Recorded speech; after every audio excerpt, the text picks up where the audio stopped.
Halloween is meant to be scary, right? But our next guest says technology is not. Now, if you find some tech intimidating, well, today we're going to help you out. So we asked Sarah Kimmel here with the Family Tech Zone to walk us through a couple things that I think tech-wise that we shouldn't be afraid of. I know that I get intimidated with like new technology, right? And I think at some point it comes for all of us, right? Absolutely. You make fun of your parents, your grandparents about like working the VCR, working the remote, but then at some point that becomes you. Something like AI comes along and now we're scared too. Yeah, for sure. What's your number one? Is AI the number one? Yeah, so movies did a really good job, especially like the Terminator series, terrifying us of AI.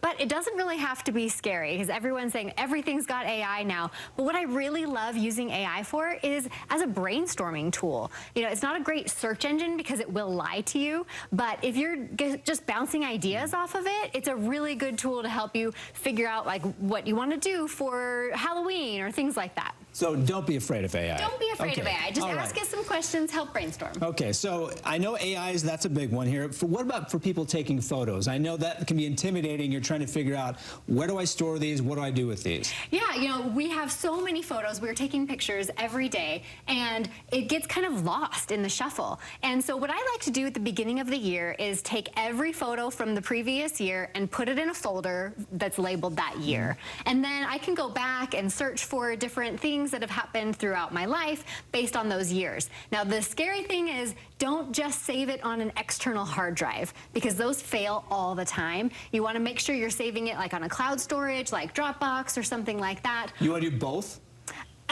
If you want to, but just putting it just on an external hard drive, those will fail. And so you're going to lose all of your photos if that hard drive fails. So you want to put it in something cloud storage or something like a network attached storage device. Okay, so try to be smart with it. Yes. And then offload, because I know my phone right now is just jammed full of photos. I need to dump them off right now. Right. And then the other scary thing with the photos is, how do you find the photos you're looking for? You're talking to a friend, you're like, oh my gosh, I was in New York and I went to see that too. Right. And you want to pull up that picture. Well, every photo app, whether you're in Apple or Google Photos or in Samsung Photos, has a little search button. And what you can do is search a location, search a person. So my favorite, you know, I went to the Statue of Liberty, so I can just search for Statue of Liberty, pull it out super quick. Yeah. What people are seeing right now is just Sarah scrolling through the search button on her phone. You're finding your old vacation photos. Exactly. With the search option. Right, and I just have to type in like where that location was, and then you can pull it up really easily. So I really like that about all the search functions. I've even saved photos or videos. So my favorite is 49ers, and I love George Kittle, and I saved a video of George Kittle. I did a search for just Kittle, and it pulled up that video that I had saved forever ago.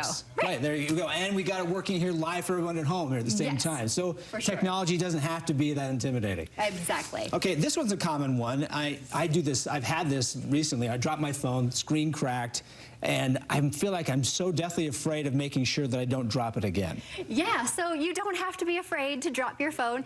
Get a really good screen protector and a case. So the three that I really like, Zag has great models, SpyGen, and OtterBox. Any of those, I'm a huge klutz. I drop my phone constantly, and I have never once broken my phone. So just get a good screen protector that's, you know, one of those brands that's going to absorb that impact, and a good screen and a good case. So good things to remember, right? You can just kind of breathe a little bit of a sigh of relief right here. Sarah, thanks for helping us kind of bring the temperature down here a little bit. Right, for sure. Thank you. Yeah, no problem. Have a good day.